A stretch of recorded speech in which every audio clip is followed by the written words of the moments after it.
So you were recording RT, what show today? We were doing Laura Fox. And then, Laura's lovely. yeah. And we were in with... No, that was just sorry. What did you say? I just said I love her. Oh, yeah. She's so nice. She's a bit of a ride. She's gorgeous. Yeah. And like, I love when you walk into a studio and they go, oh, the fucking this and fucking that. And I'm like, oh, I love you already. Yeah. And then I'm like, normal. Can I curse? Yeah. And she's like, Not when the red light goes on this you can. You totally can't. Penny, over here. Come on. And then we were on live with Brendan Corney. He's lovely. He's gorgeous. It's so quite nice. the week for that show, isn't it, as well? Because obviously, isn't that the Ray Darcy situation? It was supposed to be Ray today, and then you see we have this kind of rapport with Ray because we did the very last show before COVID hit, so we were his last guests, and then they had us on as like the first guests when they reopened. So it was always really nice. And then I was like, oh, why did he have to leave? Why couldn't I be his last guest? I know. Oh my god, that should have been on. Where did you go, Ray? Just let me be on. Isn't it wild? I actually can't believe he's gone. It's absolutely mad. I know. Yeah, it's very sad. Amy, my friend Amy, who was with today, was also on that show and thought she was on with Ray, and then obviously it was not Ray. But anyway, but Brendan we love. Yeah, I know. We're hoping to get Brendan on the pod actually. Oh yeah. We love him so much. Penny, look, I know what it is. So Penny, come over here. I'll give you mine. She wants my socks. She wants a pair of socks. Yeah, she has. As we discussed on the last pod, Penny has a foot fetish. So look, here, do you want this? Here you go. Happy 8. Yeah. I'll give you another one in a minute if you behave yourself for a while. I think we should start this podcast. Let's do it. Okay. Let's do it.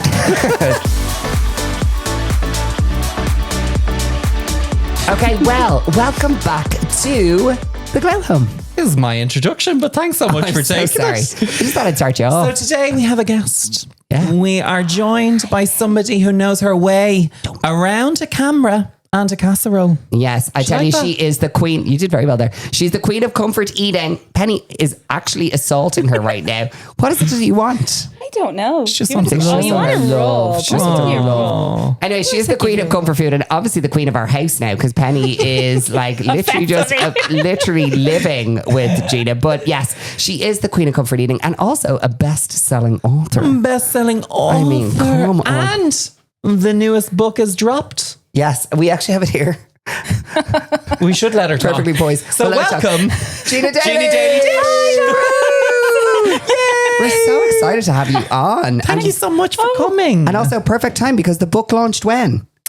Thursday. Yeah. Oh my God. So incredible. Hot off the presses. We're like I'm going to say we're the first. We're not. You've been doing pressing it all day. But you're the first. Exclusive on a podcast. Yeah, we're getting a podcast exclusive. So this is book number 4. Yeah. Yes. Honestly, take a break. I know. Yeah. Very busy. Like, that is so ridiculous. So where did you come up with the idea?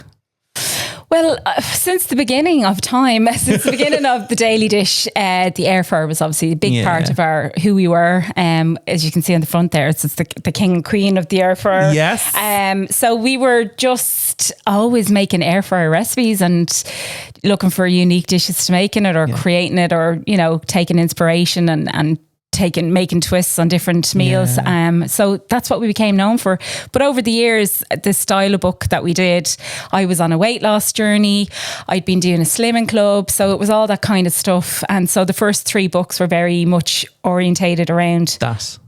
Calorie control. And as the more books I was writing for people to use to kind of lose weight, I was just gaining weight. I don't think this will work. You have to test all the food. I can't stop eating. A lot of recipes to try, guys. My life took a different direction and lifes and I love that lives. Yeah, and I just really wanted to have freedom over a book that I didn't have to worry about. What are you going to put? What are you putting in your mouth? And not like calorie wise and just and that kind of stuff. So it was a really lovely. Mr. Dish. Yeah, he's delighted. He was like, "I wish it didn't work." So that's how it came about. And we'd so many recipes and we'd so many ideas over the years. It just made sense to put them all together in one book and have it there for people to. It should have been done sooner. Well, it should have been. Honestly, the air fryer, isn't it wild? Like, when did air fryers become a thing? Like what? How long ago? When I introduced When you- them.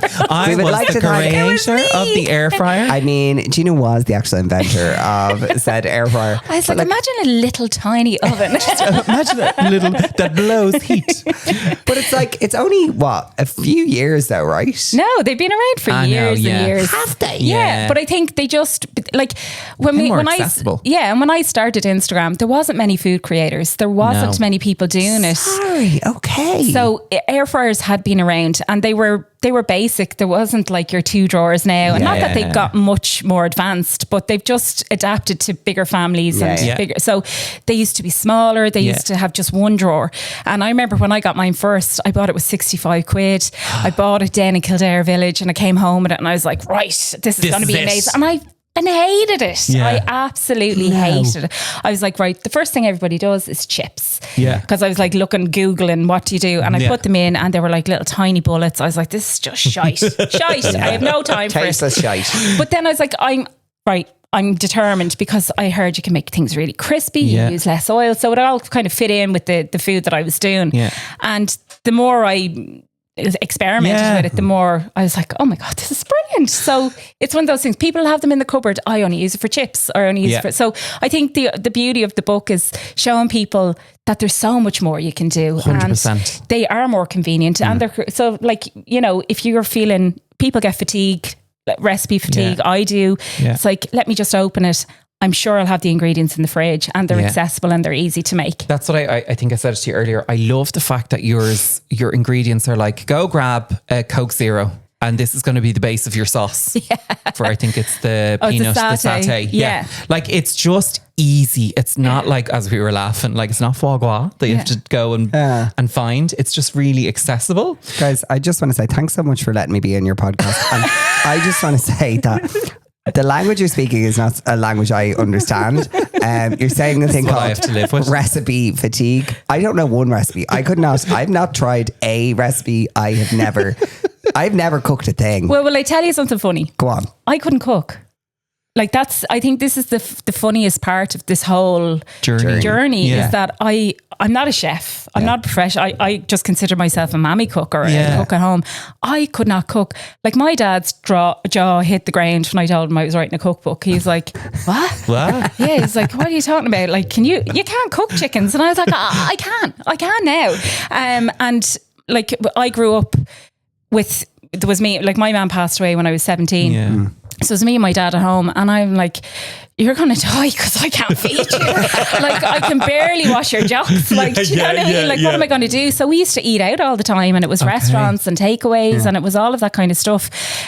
So when it came to cooking, like, my mum was a fantastic cook. Her mother was a cook. She was a baker. And I was just told, go on out and play. Do you know? So I had no life skills. Look after it. Didn't know how to peel. Like, I only realised the easy way to peel a turnip recently, like in the last turnip. The easy way to peel a turnip. I'm like, this is so Mark's extent of cooking is ghost eggs, which is a poached egg. And I can't even do them where they look like eggs. They look like banshees. Like, they're just spread out Ghost everywhere. eggs and waffles and turkey bacon. Oh, right. Yeah, it's a lovely mix, actually. Really nice. Yeah, very dry. It's for a sophisticated palate. Tongues, aren't they? Yeah, they are. I only started eating them recently in the last like 3 or 4 weeks, and I'm like sitting at the table going, when my sister rang me, and I'm like, she's like, what's wrong? She's like, a bit of turkey bacon. Like, it does catch the back of your throat, quite dry. So that's the extent of Mark's culinary. Excuse me, I can also, but I'm also so impatient. Like, I'm impatient, right? I have no love for the process of cooking. Like, I don't enjoy the experience, like the actual process of doing it. Usually my output is pretty grim. So therefore I'm like, and you're also not enjoying the. I'm not enjoying it. Yeah. Like, it's crap. And I've about 42,000 other things I need to be doing. So even when it comes to cooking a pizza, like, I just do not believe, I think the biggest myth in the world. Oh, I know what you're going to say. Biggest in the world. It rots me so much. Like, preheating an oven, I just don't believe that exists. I believe you just put the pizza in. Don't you? 6 hours later. I think soggy hours. I'm like 12 hours later. I'm like, guys, just put it in the cooking log, cook while it's eating. it's a fucking €5 restaurant. Doctor fucking whatever shitty pizza. It's gonna taste like cardboard no matter what way you cook it. But they're actually nice when you cook them right. I don't know about that. Put them in your air fryer. Fucking hell. So what I wanted to ask you, right, is I'm so bad, Judy. for anybody who doesn't know and living under a rock, where did the Daily Dish start? When did it start? 2018. Okay. God, that's So my what I am, as like people always think that this is what I always did, but like I'm an illustrator / graphic designer. Sorry, the cards. Oh my God. Yeah.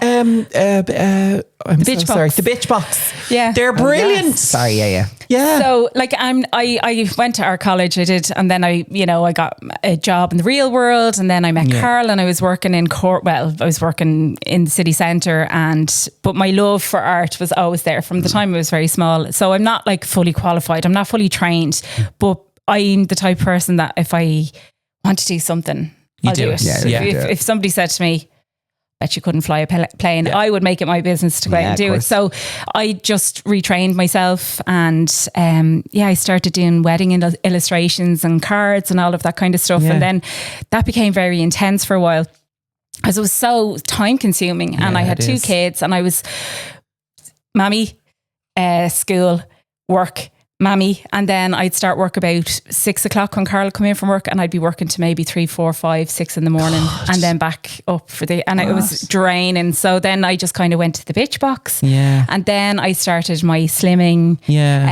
journey, and I was like, it was an escape from that, just something fresh, and it was like, I'll do this, Mike. If one person watches, and it might keep me accountable, and I just start posting my breakfast, lunch and dinner, and that's all it ever was supposed to be, was just a little diary.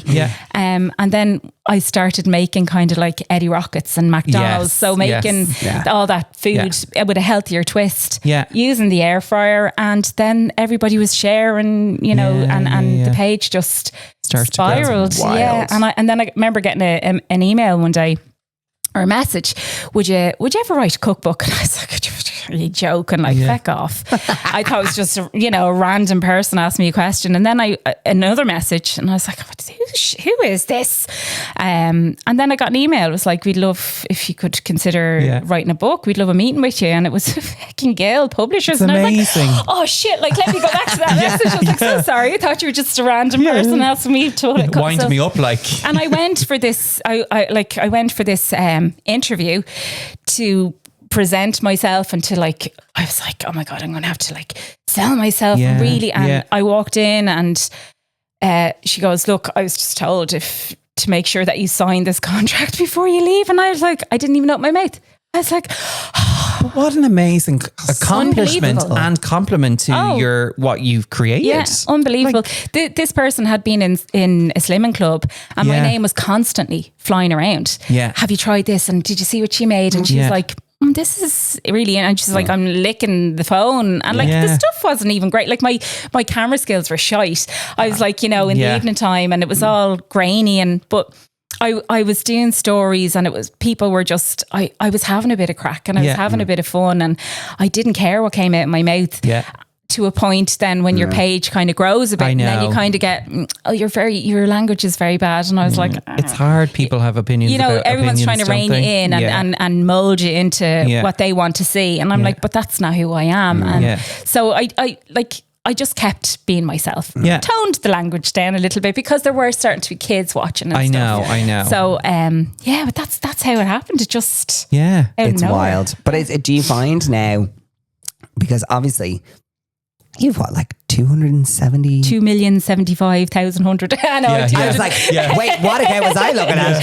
I was like, you've a very substantial following. There's over 250,000. There's 260,000 followers on Instagram. But do you find, because obviously I think I love seeing when people start, because all my job is constantly just looking at people who are creating content and finding new creators and finding new things. And I love the first few years of a creator, even the first year of a creator, where they are not under any pressure, because they're it's not maybe their livelihood isn't connected to it, and they are just experimenting and being themselves and having fun creating content.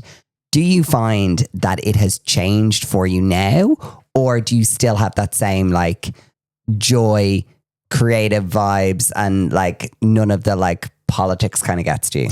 Yeah, I do. I think there was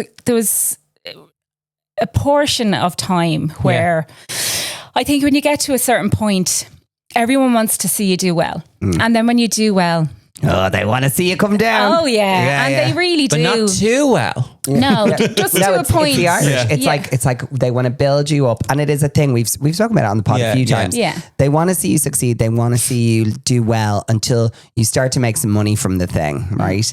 That you've worked on for so many years, and then people get so nasty about like wanting to then take you down. You're like, what? I was like, you were 10 minutes ago trying to say I should But do this. I mean, we were a young couple who had a big mortgage. We had 2 kids, and I was creating content online. And for the first 3 years, I didn't make a penny. Yeah. I didn't have a pot to piss in. There'd be people saying, People don't see that. No, do you want to do this? And I'm like, oh no, like I have to get my kids this and I have to get my kids that. And I didn't have that expendable income. And I didn't start making money until even after that book came out, my first book came out. So I had this #1 seller, and people were thinking, oh, she's too big for her boots, and she's this, that, and the other, and and I'm like, I literally can't go out for a cup of coffee because I have to prioritize where my money is going.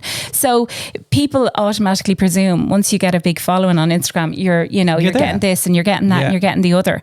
And I'm like, that's not the case. Like there's, it wasn't for me anyway. And I think after a while, you get Instagram doesn't make you money.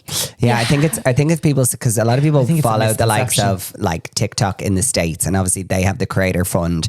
So basically, based off the views that you get paid out by YouTube or TikTok.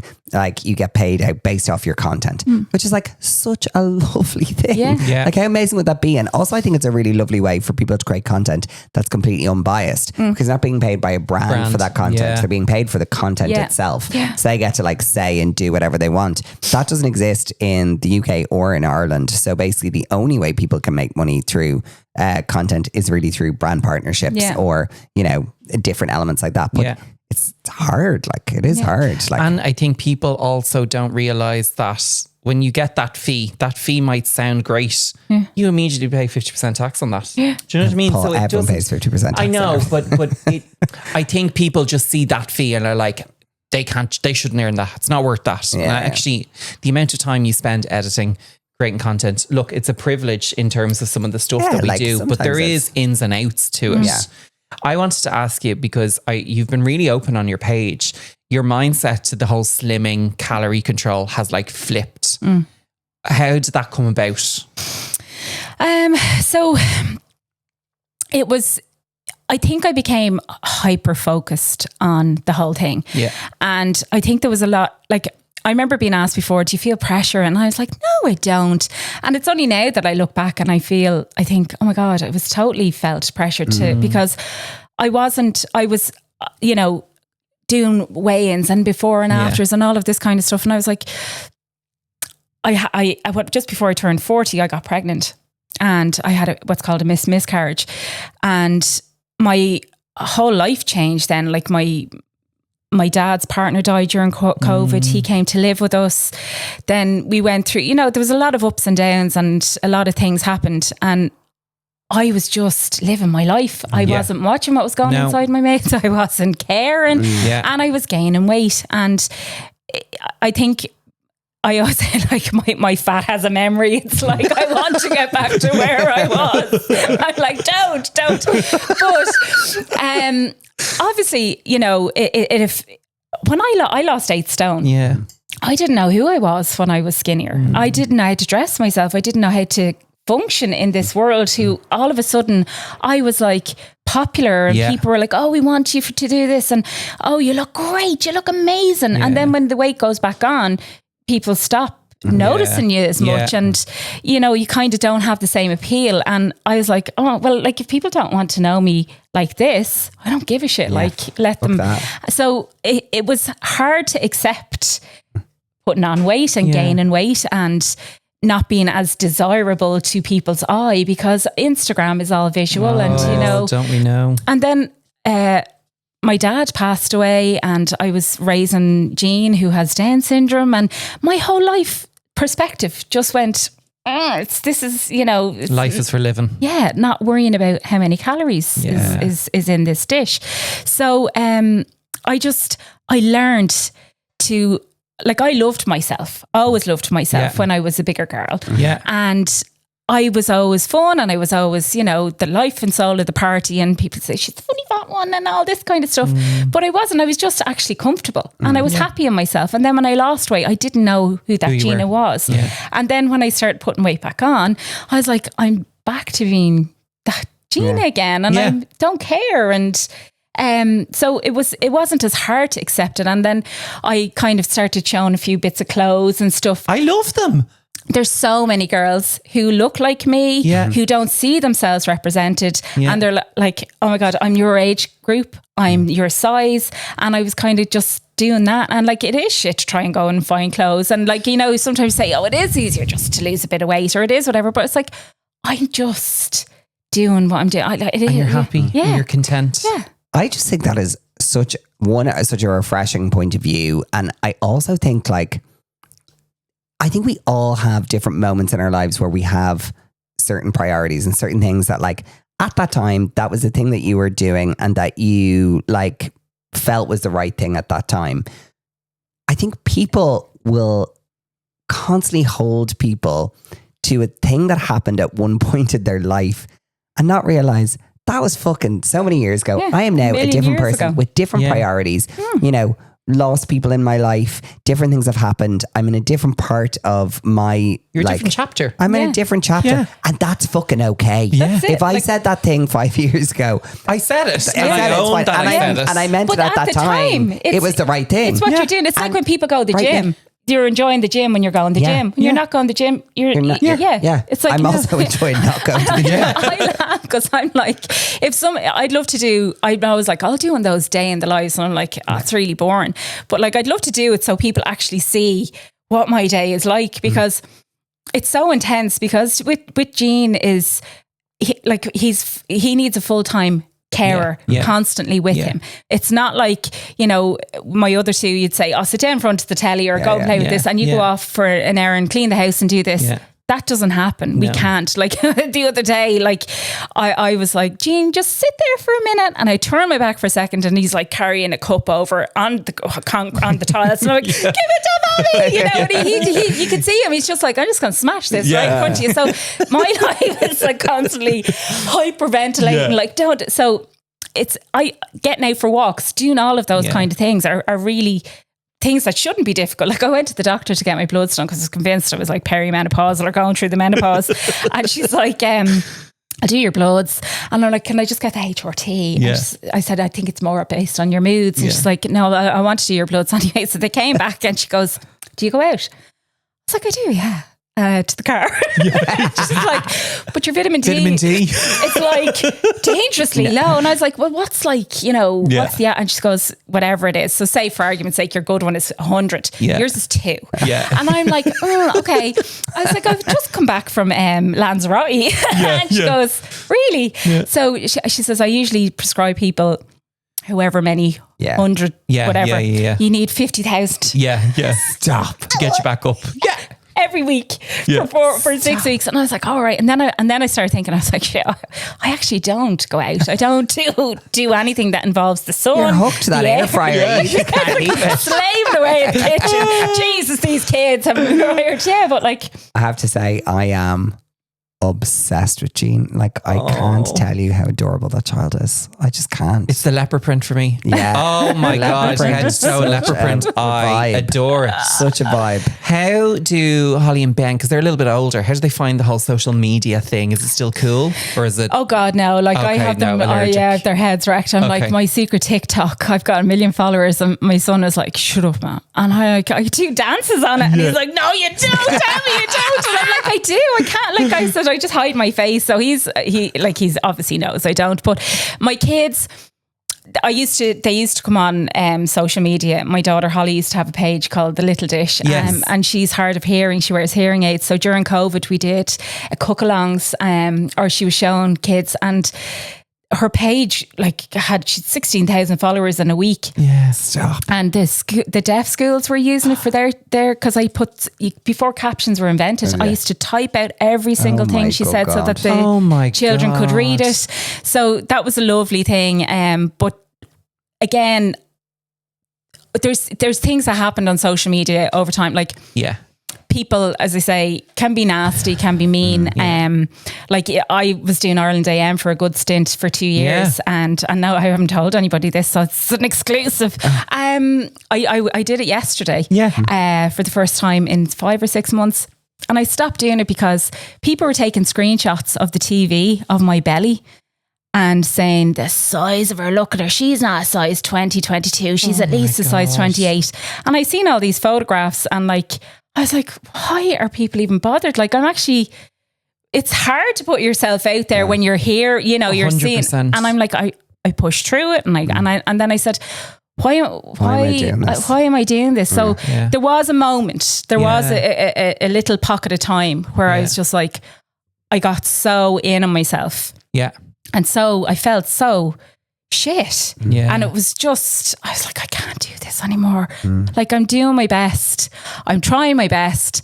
And if all that they want to talk about is the size of my belly or how much weight I've put on, they can't take me down for my personality. They can't take me down for being a nice person. No. So the only thing they can go for is the one thing that I can't control right now. And as I say, I'm living in a body, and I can only live in this body right now, whether it goes smaller or whether it goes bigger. I have to love this now. I have to love me now. Because if I don't, I'm fucked. Yeah, it's so true. Yeah. It's so wild, the Ireland. I think I met you I think I was on one of the mornings that you were on doing the show. And it's so funny because the social media thing is weird because obviously you very lucky, rarely get any real trolling, but there's always something. Bits. There's always always some random man being like, "You queer, die." You know what I mean? Yeah. What? Yeah. What? I'm I was just, or the messages there the other week about being in the pub. Got this weird one from this man who started to send me messages being like, I'm having drinks with your dad and he's so embarrassed he's crying every Friday to all his friends in the pub. All right, Nick. About how embarrassing you are. I was like, I think my dad's fine. I think you're grand. He probably was him. I was like, he probably had one too many gins. God love him, leave him be. But people say the wildest things, but I did the Today Show for 10 years. So I did it for 10 years, and there's also been a massive change in that show. And obviously this is my first year. I haven't really spoken about this either, but this is my first year not doing the show after doing it for 11 years actually. And basically I did the makeover every week. So I did the makeup on the makeover, and we had the lovely Pamela, who's a very good friend of mine, who did the hair. And then there was a stylist did the fashion piece, right? And the last 4 years, Facebook kind of destroyed the section because basically everyone would just start talking about the appearance of the person. And also I think time changed. Makeover isn't really an acceptable thing to do on a show anymore. You can't say you look shit, we're going to make you look fab. It just doesn't work like that. And obviously people, they changed the narrative of it to be we're making people feel their best, all these kind of things. But essentially, people loved it. Was the most watched section of the show. It was the highest rating part of the show. But the trolling that they used to get for the people used to get on Facebook of people commenting on we've had so many stylists who used to just leave the show because they would tear down what they styled the person in, and then they'd start talking about the person's physical appearance. This is a person who's volunteered to be on a show. Yeah. They have not asked to be commented on in that way. Yeah. And the thing that I found weird is that made me nervous. And I was very lucky. I got very little of it, but I own my social media. So if someone comments to me, I'm in control of what happens there, and I can hide the comment if I wish. I can respond. I can, you know, and also it's mine. It's not my job. So like I was employed by RT for that section. So if people commented about me on their social or on that Facebook where things would go absolutely wild or talk about me, I have no control. I have no control. I can't, I'm not responsible for how they respond or what they do with that. And it was that part of it that actually I really didn't enjoy. Was like, I used to check incessantly every week when the section would go up on the Facebook page being like, what are they saying this week? Like, and I think obviously that's why I think this year they decided that the makeover part of the show just had to go. It just became dated. But it's actually wild because when you think like, I'm like, okay, so that was like one iteration of it. But I don't know if you ever seen those.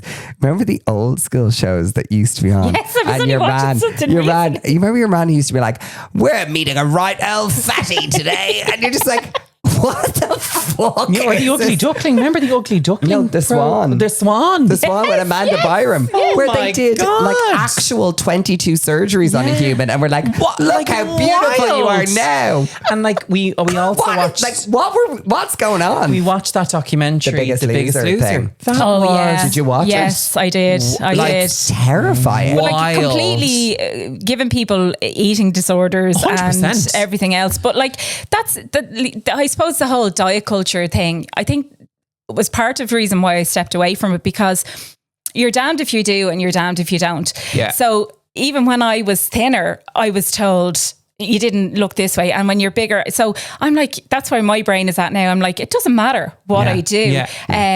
Like, I mean, remember the first book coming out, and Facebook is wild, but I have because I find Instagram just a bit more mature. Facebook is like all the older people like, aren't even sure if they pressed hit, and it's like there was an article, it was like, Gina and Carl lost 10 stone between the two of them, and I was really proud of like, oh my God, the independent, right? And like that, I now control the comments. Oh, when is she going to lose the rest of the way? And this, that, and the other. And I'm like, oh, Jesus Christ. Like, and that's the cover of my book. And I'm like, no. And I remembered in that moment going, I hate this. And then I was like, it's taken away from all the amazing, the good stuff. And that's the point of it all, is they go, look, this person's having like, fuck them. And like, I always, my dad was great. Like, my dad was in his 80s sitting on Facebook, and there was an hell fellow, right? I used to drive him mental. He'd be like, that fucking bastard again. And he used to comment on myself and Carl's Facebook posts. Okay. And he'd say something like, fucking tattoos are disgusting.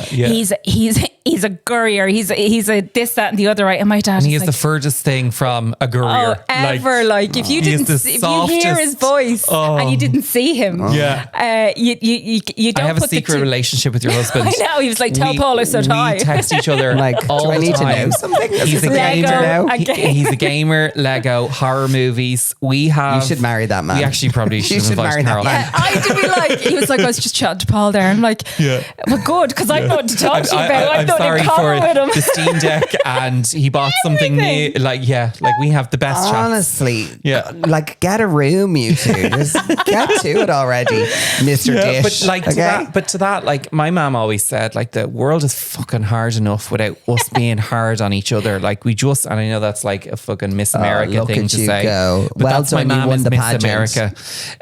But like it's so true. Like fuck off. Yeah. Who has the time to be talking about other people? That's what my dad was like, this, your man is there, here he is, excuse me, he's like, that's my son-in-law, there's nothing wrong with his tattoos. And he goes, oh geez, I'm very sorry, I didn't mean to offend you. And here's, I'm going to call down to his house. It's like, that's not what you do, Dad. You don't do that, right? You don't do that. You don't call to anybody's house. It says it's only Facebook. I said he's a lonely man. So but it's the Facebook thing, because it is generally slightly more mature people on Facebook.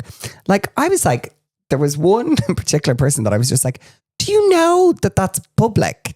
Are you? Do you understand? Aware that everyone can Sorry, see but I tell you a very funny story. Go on. I don't know if she listens to the pod though. She does. No, she does, because she messaged me. Well, she did. She messaged me saying she can't wait for it to come back, I think. Anyway, look. Someone sorry. Someone who is a relative of mine. Right. Basically. So fun. This is so funny. I'm not sure fully understands how Instagram works, right? And basically. Very glamorous lady. Very glamorous lady. commented on something I put up on Instagram, and I responded to be like, "Oh, thanks so much. Hopefully catch you for a coffee soon," or something. So then she sends 3 comments worth of a response, right? And it's basically like, "Oh, Mark, you've no idea. I had the worst time. Fell down in the passed out, was found with no knickers on. No. Then she's like, then in the hospital, catheter in, explosive diarrhea, like nothing you've ever seen before in your life." This thing goes on. Were you like, bringing her? I was Take like, it down. I couldn't. So it was actually, it was one of those things where it was so terrible. I showed you the screenshots after. I actually, right, I didn't actually see it initially, right? Until I seen like, you go back through notifications. I'm like, why is there 3 comments? And I go back in and I read it. When I say the blood drained. Before I hid them, did I screenshot every single one of them? I did. And I sent them into our family group that she's not in. And when I say it's one of my favorite things to say, if I'm having a bad day, You just look I at pull them. out those screenshots and I read them out to the family. We had a funeral recently. My granddad passed away and I read them. Everyone was having a bit of a low His day. eulogy. So I read out the church actually. Yeah. I thought Gorilla gave you the laugh. Grace thought it was great. But yeah, I was like, oh my God. But yeah, Facebook and like I just think they're also the viewers of the Today Show was very much they're an older demographic, but also very pass markable, like super pass markable, would like say anything about anyone, no filter. Yeah. And it was just a bit, it became a bit harsh. It just wasn't the thing anymore. When I did the Aaron Tam show a couple of months ago, I got a message from an older lady. She's like, "He used an awful lot of garlic today in the dish." Right? And I was like, what? And I said to Carl, did I use loads of garlic? Because my brain just switches off. Yeah, I'm just like pouring shit into things. And I'm like, the full recipe's on the... Yeah. And she's like, you nearly poisoned Tommy. And I was like, Tommy. They didn't eat it. I said, she'd say, all right, it's still alive. Yeah, Do you know what I mean? So that's the type of craziness. Listen, but, Karen, stay calm. Stay fucking calm. And like, I think my whole frame of mind is because I'm not a horrible person. I'm a lovely person. I even say I'm a lovely person because I know I'm a lovely person. If I get a nasty comment or whatever, I kill them with kindness. Yeah. Kill them. And like, even like when I had Jean, like people used to follow for the food and they follow for Jean now. Yeah. There was one woman who was obsessed with him, like absolutely obsessed. And then I wouldn't see messages or I might miss messages. And I think because I wasn't replying to her, she thought I was rude and ignorant. And then started bombarding me, calling Jean the most obscene names. Those old... Yeah. And I just thought, like, what's wrong with you? So I found out who this person was. Very easy to find. And they... Just so you know, bitches, we will find you. Her name was... This is her phone number. This episode's called Name and Shame. Yeah. She was selling her fridge on adverts. Anyway, so she sent me another message one day. I hadn't heard from her ages, and I remember getting a message, and I was in IKEA at the time, and I just sat, and you know the blood drains for me when you get those, because you think, oh, what's this? And it was awful. Calling him an R word. Oh no. How is he going to grow up with shit parents? She used to spell everything wrong so it wouldn't get hidden. And I was like, insert name here. You're a little bit obsessed with me, aren't you? And she's like, oh, hiya, Mary. Who the hell is this? Whatever her name is. And I was like, I know who you are. I know where you live. I know your phone number. I know everything about you. And then she was like, oh, you've mistaken me for somebody else. Blocked. Done. Never. Bye, bitch. But I've done posts where I'm like, I've received messages from people or I've seen messages written about me, and you are very easy to find. Your digital footprint is wild. Yeah. So, and like, I am that person who will find Agatha Christie. Yeah. I'll Murder, find a grain of sand under your arse. Do you know what I mean? Yeah. And turns out they're friends with friends of mine. It's always the closer people that are wild, so I'm like, isn't it? I wrote it because I was like, this is my house. This page is my house, and you come knocking on my door, you come in with a bit of respect. I've been called a fat cunt, a beast, a disgusting pig, all of these through Instagram. And this person sending messages under a fake page or wherever I've seen them. And I'm like, I might pass you on the street one day. I might, have a cup of tea. I remember with you. this post. And I said, I'll know for 1,000,000% if that person messages me today, because I haven't heard from them in a long time. And I got a message that day, and I was like, have you? Yeah. You know? Fucking have you, you little wag. You little bitch. I'm gonna fucking. Joe, it is wild. I always sometimes think, I'm always like, what motivates the person? Because I think sometimes what you've hit on there is really interesting in that, like, they were always messaging all the time, and it was when potentially you missed a few messages. It's like the engagement and the attention that they're looking for, so they don't get it one way. They go the other way. And that's all it is. That's all it is. Just like, this actually isn't. And this is the thing that I am taking with me everywhere now. When someone is really having a go at me or having something, I'm like, oh, wait, this isn't about me. No. This is nothing to do with me. So I'm just going to like step aside, not going to take any of this in. I'm going to let you have whatever moment you're having right now. Well, do you know, actually, I heard a very good thing the other day. Miss Cruz, do you know her? Oh, yeah. She was talking about this. Everybody always says to me, oh, let them. And let them. And I'm like, no, I won't. Yeah. Why should I? Yeah. Do you know, if they're going, I'm going to not retaliate, but I will speak back. And I always kill them with kindness. And I always try and I'm funny. Yeah. Right. And that kills them again. Because it's like, why is she responding like this? But she had a very good way of putting it. And she was like, no, we don't let them. Yeah. They can keep it. Yeah. It's not, keep it. Yeah. Nothing to do with me. Yeah. You keep it. Yeah. Don't put it onto me. Just keep it. I love that. Yeah. She did. I don't know if you've seen a post the other day. We had an event, makeup event the other morning, and she missed it. She was like, "Well, I ADHD'd too hard this morning." She was like, she basically was coming to our event, but basically forgot about it or something happened, and then she ended up going to the wrong venue for the event, right? And then she was on her way to the new venue and realised that actually she had never actually RSVP'd to the event. She was like, I didn't even RSVP to it. So I'm not actually invited to the event. So instead of coming to our event where we would have given her the product to try, she bought it in the shop and then went home and put it on and told the whole story. And because of that, I went and bought it. Yeah. And I have to say, it's a fucking really good product. I haven't opened it yet. Oh, it's so fucking good. Ginny, you're going to love it. It's sculpted by Amy. And I bought it for my daughter as well. So, we need to get you on the list, girl. We need to hook you up. What are you doing? I'm so sorry. I'm so sorry. How did I miss this? My daughter nearly went boom because she buys all, she's only 16. She buys she wanted one, it was a tenner. And I was like, I don't think that's going to be good for your skin. She's like, oh, but ma'am. I was like, here, look, this one's meant to be really good. It's sculpted. And she's like, it's sculpted by Amy, ma'am. Yeah. 32 euros or 33, whatever. And I was like, yeah, that's okay. Yeah. I said, I'll even buy one here. She says, oh my God. We're going to do a little look in the garage before you go. Right, we need to get into glow up or blow up. We need to go into glow up or blow up. Sorry. Right. We've had the chats. It's been great. Time for a glow up or blow up, people.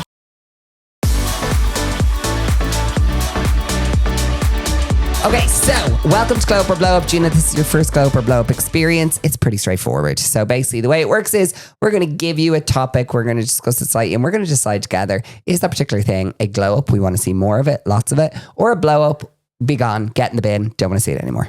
That's how we roll. We're going to start we're going to start with an easy one. Very easy one. Right. Yeah, the air fryer. Oh, blow up. No, glow up. Fucking in the bin. Okay, guys. Fucking in the bin. I'm done now. If that doesn't get to number one, guys, I don't want to know any more about it. Someone could give me a match. We're just going to blow up this here book because we don't need an air fryer anymore. So blow it up. Glow up. Do you find it's like one of the most used? Is it the most used in your house? Yeah, we've got 3 on the counters. 3? Oh no, that's only like a quarter of my collection. Like with your makeup. Do you have a jewel? I have a jewel. Drawers? I have a tower. I have an open top one. They're the 3 that are in the kitchen. So I have 2 jeweled that are on top of each other, sitting in each corner, and then one on my island. Sorry, I'm going to ask we're going to segue again. When you are both doing recipes, how does that work logistically? Oh, he just does one and then I do one another time. Okay, so okay. Divide and conquer. Yeah, like it's usually our dinners. My content is usually what I'm cooking for dinner. Okay, that was actually a question I had. Was like, what is a typical dinner? So it's essentially everything that you. Yeah, because otherwise it's just a waste of food. Yeah. Like if you're cooking for content in the morning, the food is not going to be eaten by the evening time, and then by the time it comes around, kids are like, "Oh, it's cold," or "I don't want it," or whatever. So just. And are the kids easy eaters? No. Oh. I have one great eater. Jean will eat anything. Yeah. Ben will eat anything. Yeah. And then Holly's. Okay. I mean, margarita pizza, please. I'll have some waffles, dry waffles. She's please. getting a bit adventurous. When she was cooking herself, she did eat a lot more. Yeah. And I think that's why I always wanted them to be hands-on. So I was like, if you see what's going into it, you might eat it. So she's getting better. She is. And the older she gets, she'll enjoy them. I was a crap eater when I was a kid. Like, give me crispy pancakes. Still is a crap eater. Oh my God, crispy pancakes. I made them the other day.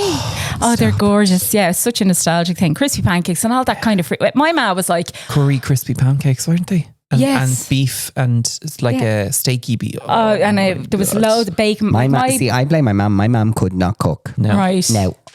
No, these were fried stuff. They're all frozen. frozen. And you throw them into the oven. See, my eldest brother is 61 this year, and my other brother is 60 this year, and my sister is 53, and I'm the baby. So there was a 9-year gap between me and my sister, and 17 years for my brother. So she was cooking all the time. And when they fucked off out of the house and got married, she was like, frozen dinners. Yeah. Love that. I mean, I would love the frozen dinner. Loves stews and all the Sunday dinner and all, but she's just like, I've done this for too long. I've spoken about it before on here, so I don't think it's a huge shock to my mum anymore, but it was when we first started the podcast. My mum actually thought she could cook, but was turned us off every food. That's why I'm so fussy, because everything that she cooks, there's water rolling off. Like, they used to all be placed on the plate, and all the water from all of them would converge in the middle. It was really quite Now, gross. I will be nice to Angela. Angela can make a great Christmas dinner. Christmas dinner. Prawn cocktail. She makes good brown bread. Sometimes it will be very thick. Sometimes a bit, yeah. A good she soup. does 90% of the time. And a Because beef. it's full of water. And a beef stroganoff. She does a Christmas pudding as well. And she does a very good Christmas pudding. 90%. So essentially, she does a Christmas dinner really well. And outside of that, Look, she's got a lot of other skills. But your glass is never empty. So it doesn't taste bad. So you get drunk. When I was a child, that did not help. Next one. Metallic cutlery. Glow up or blow up. What is metallic cutlery? It's like a gold fork or a gold knife. I'll put that in the bin. Really? Yeah. Do you know, I tend to agree on this. I bought it all, went through phases, so, and then it's just I don't think it's tacky or anything. It's just, I'll just empty my drawer, will I? Yeah, thanks so much. Suits your home. It actually doesn't, though, but also no matter what version, because Paul has had the fucking black cutlery, the gold cutlery, I just don't like silver. But it all wears and becomes. That's the issue for me. It becomes gross. When you're eating and it's like, oh shit, did that go in my mouth? Or was it in the dishwasher? Yeah. I don't know. So it looks beautiful. You get yourself that egg. Did you see that one? No. Oh yeah, it's Christoph something or other. It's only about 11 grand. Ah yeah, it's a gold egg. take like two. the schmeg. Did you see the schmeg design thing? 2.5 grand for a kettle. Yeah. I'll take 4. But you take the lid off and everything sits around like it goes like petals, and you've got. I'll have a look at that. Send me that link. I'd have that Send one me now. that link. It's not for me. Next up, Sunday roasts. Oh yeah, glow up. Yeah, 1,000,000%. Give me a carvery big all day, any day. Sunday roaster. Yes. Yeah. Oh yeah, I'd live for it. If I went to the fanciest restaurant in the world and they had the most unique things on the, and you're like, I want to try that on my life. Oh, they've a Sunday roast. I'll have that. Thanks. Really? Yeah. What's your secret ingredient in a Sunday roast? Like, what's your gravy? Good gravy. Gravy and stuff. If you don't have stuffing, don't bother coming. No. Don't bother fucking coming. No, I'd be really upset like when it comes and there's no stuffing. Or a tiny little portion. A real dry mash. Yeah. Or like frozen roast potatoes. A hangover on a Sunday. I love going to a pub for a carvery and I will literally be like, we're wasting no space on this plate for veg. No. Goodbye. See you later. Yeah. We're taking the mash. We're taking the potato. We're taking all of the stuffing. And I'm like, people are like polite and they're like, could I just get a little bit more stuffing? I'm like, double the stuffing. And the gravy. Double it. Yeah, he's very aggressive. I want it to be a pool. I want to be swimming in gravy. Yeah. And when I say it makes me so happy, I eat it till I want to get vomit sick. Next one, overnight oats. Like, are they a thing? Are they done? I don't think they are. I think they're actually still like really popular because they're just so handy, and you're full for the day, and you're doing them the night before. Are they not actually gross though? I make really nice ones. Okay. I do. Not my overnight I oats. do Turkish delight ones. They're absolutely beautiful. No, So you there are wouldn't two eat things that I hate. You wouldn't Turkish delight allergic. What do you like? I like chocolate a lot. Yeah, well, the Turkish delight has chocolate in it. But I think when you're making good overnight oats, you have to use unhealthier things, which then makes it pointless. But I mean, oats for me, it's just like I always say, I'm like, you're using oats, you need to put shit into it to make it taste nice. Yeah. But like Reese's Pieces ones, I do, and all of that kind of stuff. Behind. You know, peanut butter and chocolate, and then when you mix it in, so they're in between. Yeah. Okay. We're not blowing them up. We're not blowing them up. I'd be interested in this one, right? Because you have a history with it. Fake away nights. Yeah, I think glow up. Yeah. Because, like, I mean, I think, like, I get exhausted sometimes with just like the constant cooking and just get fucking Chinese. Just get a fucking Chinese. Yeah. You heard it here. Quote of the night. Just get a fucking Chinese. You know what? If you're going to have a takeaway. Now, I will say. No, I joke. do think there are some things. The likes of like the Taco Bell thing that you did the other day. Like that just looked fucking delicious. And also incredible. looked super simple to make. And like, I don't want to go Big Mac burger. Don't get me wrong. I absolutely love a fake away, and I love making them. And I think that's the connection we have. Me and Carl is the crack we have in the evening time when we're cooking, and it's the time we only get to be not just Mammy and Daddy, Gina and Carl, and we'd have a glass of wine, we'd have a bit of a laugh. So like. Yeah, my kids love the fakeaways. We love the fakeaways. But there are times where I'm just like coming home from doing a €150 shop, got my whole week's dinners, breakfast, lunch, and I just go, just want to jump into Lee's there and get a spice bag. We love our takeaways. Yeah, we do. We love them. But I also, because I build a takeaway up as such a lovely, like we get them all the time, don't get me wrong. It's not like we only have one a month and like but the decision of what takeaway we're getting and what we're ordering is like probably one of the most important life decisions to me, because I'm like, if we are getting takeaway, when we're getting takeaway, I want it to be perfect. I want it to be exquisite. It really needs to fill whatever like appetite or hankering I have on me right now. And we have to align. We've got to. I can't make a decision. Honestly, there have been some near divorce discussions over like you wanting one thing and me wanting another. And the thing we have come to a conclusion on is that we never feel good after a chipper. We never feel good after a chipper. So we enjoy it in the moment. You love it. And Paul is always the person. Love a doner kebab. Give me a doner kebab. But we feel gross actually, there's a great after. recipe in there for one. I know. I've seen. So you and Carl. No, Carl. No, I made it. Did you made it? Yeah, it caused most controversy of any recipe I've ever made. Yes. That's not a doner kebab. I'm like, I know it's fucking not a doner kebab. It's a piece of mince. Jesus Christ, they're made from lamb and fucking whatever else is in it. I made it in my kitchen. I don't have a shish kebab thingy, whatever it is. I don't have rotisserie yolk. I'm like, it's in an air fryer. So yeah, the chef here. I love those comments. Oh, like, chef here. Yeah, chef here. Oh. Just to let you know, and I'm like, lad. Chef, fuck off. Yeah, don't make your own. You know, so yeah, that is a good recipe. Off you go. Okay, good to know. And the last one, right, is couples who share a dessert. Ooh, I would say glow up, and Carl would say, tell her to fuck off. I would tend to agree with fucking Carl. So I'm a glow up because I amn't really a sweetie person. Me either. But I enjoy a spoonful. It would be very something. Fuck off rare. and get your own spoon. But I wouldn't, it would be very rare that I would eat a full dessert on my own. I'd eat a cheese board. Like you put a cheese board in front, it's demolished. So then order a cheese board.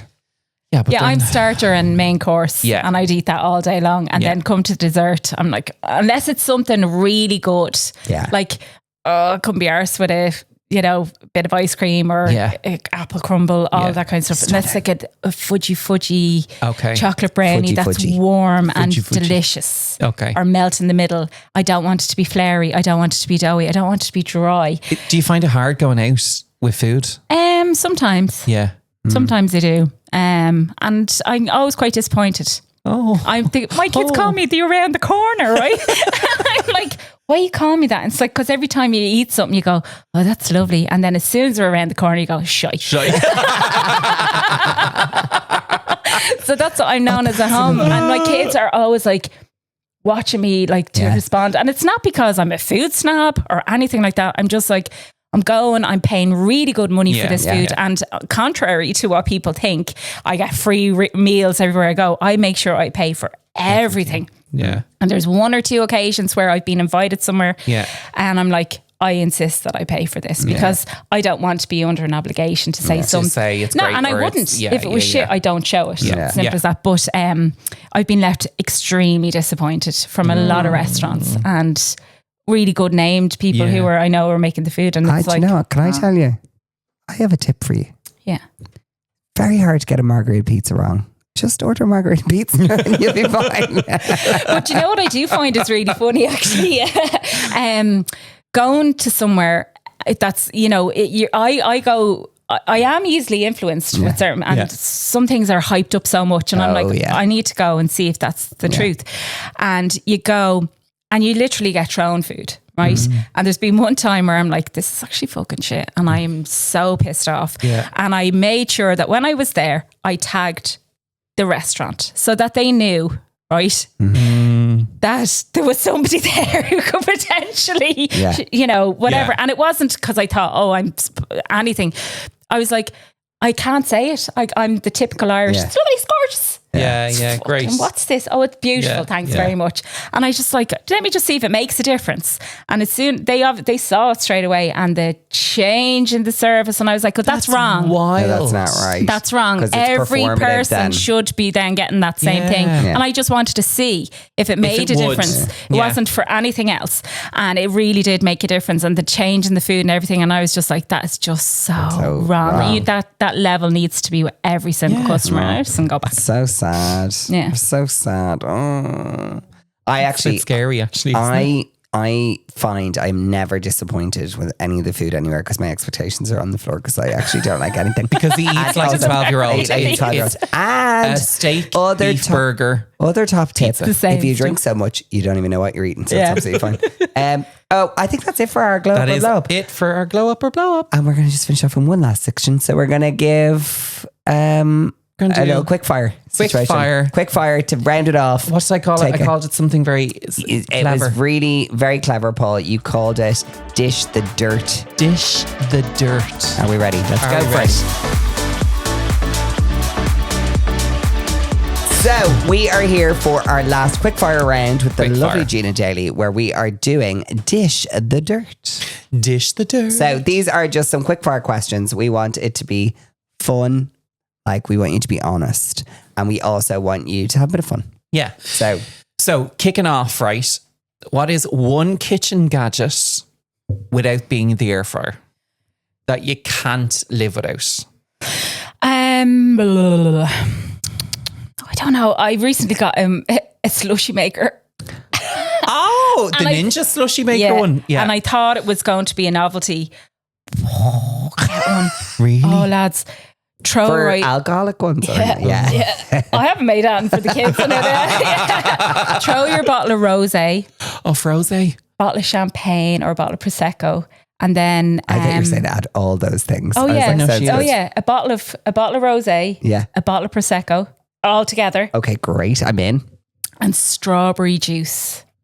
And what comes out of that is what I can only say, oh my God, it's sensational. What does it do when you put it in the slushy thing? What does freezing it do to the alcohol level? This is the important thing for me. Oh, so you're still, your brain's out. Yeah. Perfect. Yeah. Sounds good. Buy one of them tomorrow, Paul. Great. Okay, that's on the list. Love it. Most controversial food opinion? Oh, yeah. Gosh, I've got quite a few.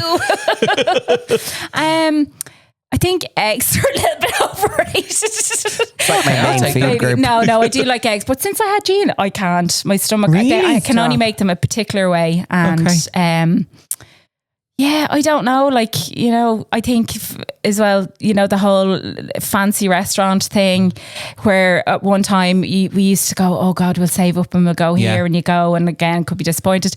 Now that has I'm like, they just have nothing. They do nothing for me anymore. It's like it used to be a real treat and a buzz, and we used to go into like Bentleys, and we got oysters and a glass of champagne and stuff like that. And I was like, oh no, send me to Fat Phil's. Get me down to the new Taco Bell. Question.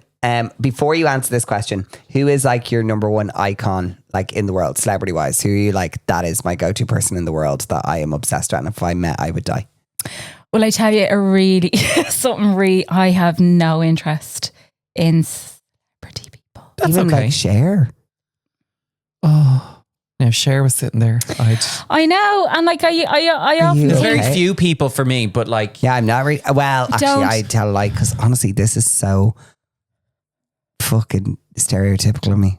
But if also Kim Kardashian walked in, I'd fall down dead. I'd love to meet her. I don't look at her face. I've often thought who, and I don't. Okay, well then, if someone who's like a very important person to you in your life. In the world, like in my family. Yeah. Well, obviously Carl, but like next to Carl, my sister. Right. So if you're trying to impress your sister, what are you cooking?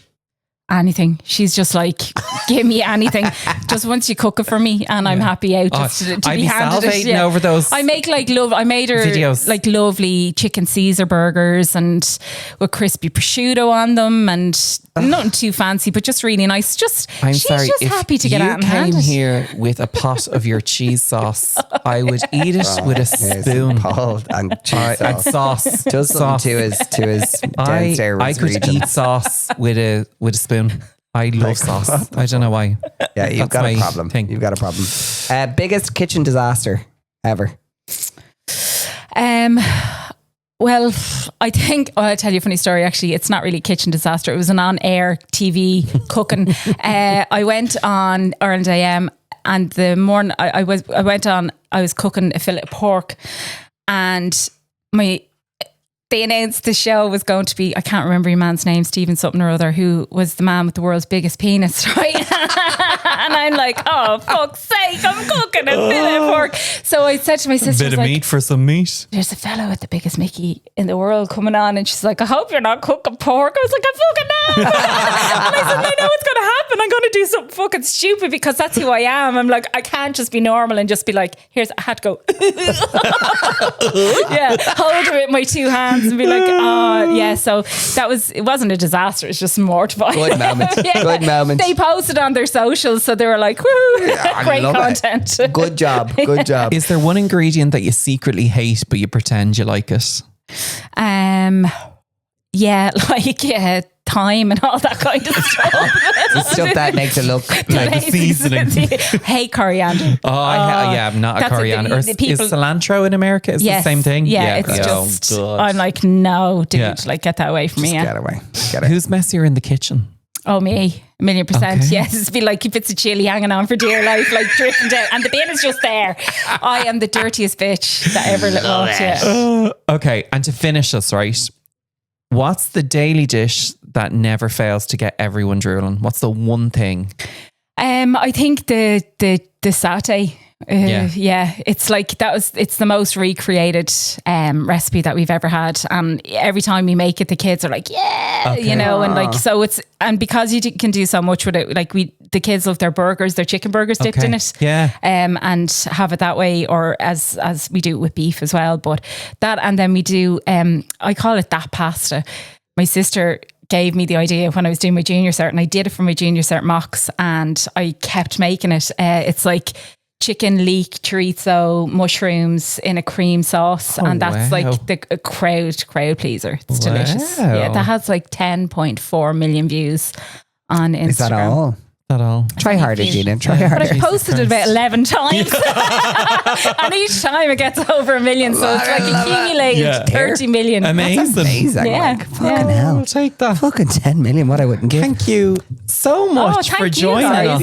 Before we do finish up, where can people buy the book? Yes. Everywhere. All good bookstores. Everywhere. She doesn't even have to drop a name. She's like, you can fucking get it everywhere. I seen it in Eason's today for the first time. And I was actually scared. I like, I stood outside and I was like this with my phone, zooming in. Like, yeah, so it's amazing. Thank you very much. It's another exciting. It's another like chapter in your book. Exactly. Do you know? Yeah. And I also love how it's dedicated to the kids. The little dishes. Yeah. I love that. Well, Gina, thank you so much for joining us. Gina's going to stay for a very quick chat, very, very quick chat on our bonus app. So please join us where we're going to be talking about some very exciting things with regards to hosting the perfect dinner party. Exactly. And we're going to find out the details of who's at that dinner party and what we'll be serving. So, ladies and gentlemen, we'll see you on the bonus. Thanks so much for joining us. Bye.